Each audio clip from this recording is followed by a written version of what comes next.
ಮತಗಳ್ಳತನದ ವಿರುದ್ಧ ಕಾಂಗ್ರೆಸ್ ಸಿಡಿದೆದ್ದಿದ್ದು ಇವಿಎಂ ಬೇಡ, ballot paper ಬಳಸಿ ಚುನಾವಣೆ ನಡೆಸುವಂತೆ ಪಟ್ಟು ಹಿಡಿದಿದೆ. ಅದರ ಬೆನ್ನಲ್ಲೇ ನಿನ್ನೆ ಕ್ಯಾಬಿನೆಟ್ ಸಭೆಯಲ್ಲೂ ಇದಕ್ಕೆ ಶಿಫಾರಸು ಸಿಕ್ಕಿದೆ.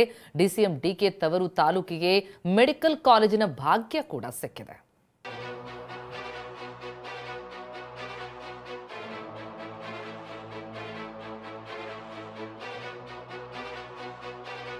ಚುನಾವಣೆಯಲ್ಲಿ ಬ್ಯಾಲೆಟ್ ಪೇಪರ್ ಬಳಸುವಂತೆ ಶಿಫಾರಸು.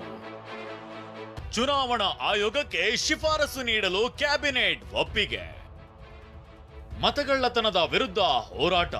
ಇತ್ತೀಚೆಗೆ ಮಹದೇವಪುರ ಕ್ಷೇತ್ರದಲ್ಲಿ ಮತಗಳ್ಳತನ ಆಗಿದೆಯಂತ ರಾಹುಲ್ ಗಾಂಧಿ ಸುದ್ದಿಗೋಷ್ಠಿ ನಡೆಸಿ ಆಟಮ್ ಬಾಂಬ್ ಸಿಡಿಸಿದ್ರು. ಮೊದಲಿನಿಂದಲೂ ಇವಿಎಂ ಬಗ್ಗೆ ಅನುಮಾನ ಹೊಂದಿರೋ ಕಾಂಗ್ರೆಸ್ ಕೇಂದ್ರ ಸರ್ಕಾರದ ವಿರುದ್ಧ ಮತಗಳ್ಳತನ ಬಾಂಬ್ ಸಿಡಿಸಿತ್ತು. ಇದೀಗ ರಾಜ್ಯ ಕಾಂಗ್ರೆಸ್ ಸರ್ಕಾರ ಕ್ಯಾಬಿನೆಟ್ ಸಭೆಯಲ್ಲಿ ಮಹತ್ವದ ನಿರ್ಧಾರ ಮಾಡಿದೆ. ಮುಂಬರುವ ಸ್ಥಳೀಯ ಸಂಸ್ಥೆಗಳ ಚುನಾವಣೆಯನ್ನ ಇವಿಎಂ ಬದಲು ಬ್ಯಾಲೆಟ್ ಪೇಪರ್ನಲ್ಲಿ ಚುನಾವಣೆ ನಡೆಸುವಂತೆ ಚುನಾವಣಾ ಆಯೋಗಕ್ಕೆ ಶಿಫಾರಸು ಮಾಡಲು ಸಂಪುಟ ಸಭೆಯಲ್ಲಿ ಅನುಮೋದನೆ ಸಿಕ್ಕಿದೆ. ಮುಂಬರುವ ಎಲ್ಲ ಸ್ಥಳೀಯ ಸಂಸ್ಥೆಗಳಲ್ಲಿ ಇವಿಎಂ ಬದಲಿಗೆ ಬ್ಯಾಲೆಟ್ ಪೇಪರ್ ಮತಪತ್ರದ ಮೂಲಕ ಚುನಾವಣೆಯನ್ನು ಮಾಡೋದಕ್ಕೆ ಶಿಫಾರಸು ಮಾಡಬೇಕು ಅಂಥೇಳಿ ರಾಜ್ಯ ಸಚಿವ ಸಂಪುಟ ನಿರ್ಣಯ ಮಾಡಿತು. ಆದರೆ ಈ ನಿರ್ಧಾರವೇ ಅಂತಿಮವಲ್ಲ. ರಾಜ್ಯ ಚುನಾವಣಾ ಆಯೋಗವೇ ತಿರಸ್ಕರಿಸಬಹುದು ಅಥವಾ ಕೇಂದ್ರ ಚುನಾವಣಾ ಆಯೋಗದ ಗಮನಕ್ಕೆ ತರಬಹುದು. ಇದರ ಜೊತೆಗೆ ರಾಜ್ಯ ಚುನಾವಣಾ ಆಯೋಗವೇ ಸ್ಥಳೀಯ ಸಂಸ್ಥೆಗಳ ಚುನಾವಣೆಗೆ ಮತದಾರರ ಪಟ್ಟಿ ಸಿದ್ಧಪಡಿಸಲು ಅಗತ್ಯ ಕಾನೂನು ತಿದ್ದುಪಡಿ ತರಲು ಕ್ಯಾಬಿನೆಟ್ ಒಪ್ಪಿಗೆಯನ್ನ ನೀಡಿದೆ. ಡಿಕೆ ತವರು ಕನಕಪುರ ತಾಲೂಕಿಗೆ ಹೊಸ ಮೆಡಿಕಲ್ ಕಾಲೇಜು. ಇನ್ನು ಡಿಸಿಎಂ ಡಿಕೆ ಶಿವಕುಮಾರ್ ಹೇಳಿದಂತೆ ಕನಕಪುರ ಮೆಡಿಕಲ್ ಕಾಲೇಜು ನಿರ್ಮಾಣವಾಗಲಿದೆ. ಈ ಹಿಂದೆ ಕನಕಪುರಕ್ಕೆ ಮಂಜೂರಾಗಿದ್ದ ಮೆಡಿಕಲ್ ಕಾಲೇಜು ಚಿಕ್ಕಬಳ್ಳಾಪುರಕ್ಕೆ ಸ್ಥಳಾಂತರಗೊಂಡಿತ್ತು. ನಿನ್ನೆ ನಡೆದ ಸಚಿವ ಸಂಪುಟ ಸಭೆಯಲ್ಲಿ ಕನಕಪುರ ತಾಲೂಕಿನ ರಾಯಸಂದ್ರ ಗ್ರಾಮದಲ್ಲಿ ಹೊಸ ಮೆಡಿಕಲ್ ಕಾಲೇಜು ಸ್ಥಾಪಿಸಲು ಸಂಪುಟ ಅಸ್ತು ಎಂದಿದೆ. ಬೆಂಗಳೂರು ದಕ್ಷಿಣ ಜಿಲ್ಲೆಯ ಕನಕಪುರ ತಾಲೂಕಿನ ರಾಯಸಂದ್ರ ಗ್ರಾಮದಲ್ಲಿ ಒಂದು ಹೊಸ ವೈದ್ಯಕೀಯ ಕಾಲೇಜು ಸ್ಥಾಪಿಸಲು ಕರ್ನಾಟಕ ಗೃಹ ಮಂಡಳಿಯಿಂದ 65 ಕೋಟಿ ರೂಪಾಯಿಗಳ ಮೊತ್ತದಲ್ಲಿ 25 ಎಕರೆ ಜಮೀನು ಖರೀದಿಸಲು ಆಡಳಿತಾತ್ಮಕ ಅನುಮೋದನೆಯನ್ನು ನೀಡಲಾಗಿದೆ.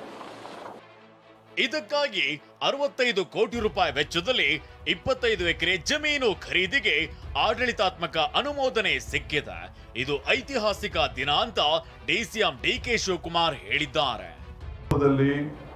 ಮೆಡಿಕಲ್ ಕಾಲೇಜ್ ಮಾಡೋ ವಿಚಾರ ಕ್ಯಾಬಿನೆಟ್ ಅಲ್ಲಿ ಘೋಷಣೆ ಆದಾಗ ರಾಮನಗರದಲ್ಲೂ ಮೆಡಿಕಲ್ ಕಾಲೇಜ್ ಮಾಡ್ತೀನಿ, ಕನಕಪುರದಲ್ಲೂ ಮೆಡಿಕಲ್ ಕಾಲೇಜ್ ಮಾಡ್ತೀನಿ ಅಂತ ಹೇಳಿದೆ. ಟೀಕೆಗಳು ಸಾಯ್ತವೆ, ಕೆಲಸಗಳು ಉಳಿತವೆ. ಅದರಲ್ಲಿ ನನಗೆ ನಂಬಿಕೆ ಇರೋದು. ಮುಡಾ ಕೇಸ್ನಲ್ಲಿ ಸಿಎಂ ಸಿದ್ದರಾಮಯ್ಯ ಕುಟುಂಬಕ್ಕೆ ದೇಸಾಯಿ ವಿಚಾರಣಾ ಆಯೋಗ ಕ್ಲೀನ್ ಚಿಟ್ ನೀಡಿದೆ. ಕ್ಯಾಬಿನೆಟ್ನಲ್ಲಿ ದೇಸಾಯಿ ವರದಿಯನ್ನ ಅಂಗೀಕರಿಸಲಾಗಿದೆ.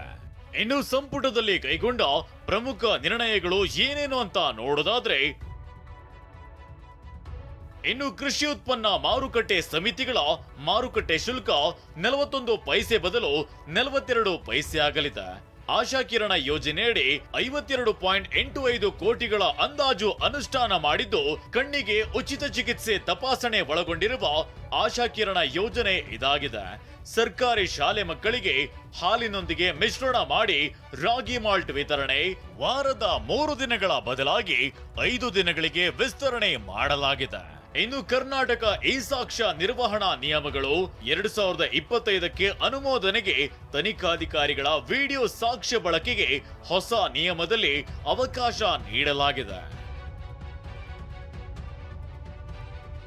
ಇನ್ನು ಕಾಂಗ್ರೆಸ್ ಕಾರ್ಯಕರ್ತರು ಮತ್ತು ಡಿಕೆ ಬೆಂಬಲಿಗರ ಮೇಲಿದ್ದ 62 ಕ್ರಿಮಿನಲ್ ಕೇಸ್ಗಳನ್ನ ಸಚಿವ ಸಂಪುಟ ಸಭೆಯಲ್ಲಿ ಹಿಂಪಡೆಯಲಾಗಿದೆ. ಇದಲ್ಲದೆ ಬೆಂಗಳೂರಿನಲ್ಲಿ ಮೆಟ್ರೋ ಎಲಿವೇಟೆಡ್ ಕಾರಿಡಾರ್ಗೆ ಸಂಪುಟ ಸಮ್ಮತಿ ನೀಡಿದೆ. 9,700 ಕೋಟಿ ರೂಪಾಯಿ ವೆಚ್ಚದಲ್ಲಿ 37 ಕಿಲೋಮೀಟರ್ ಉದ್ದದ ಡಬಲ್ ಡೆಕ್ಕರ್ ರಸ್ತೆ ನಿರ್ಮಾಣಕ್ಕೆ ಒಪ್ಪಿಗೆ ಸಿಕ್ಕಿದೆ. ಪ್ರಸನ್ನ, ಟಿವಿ9 ಬೆಂಗಳೂರು.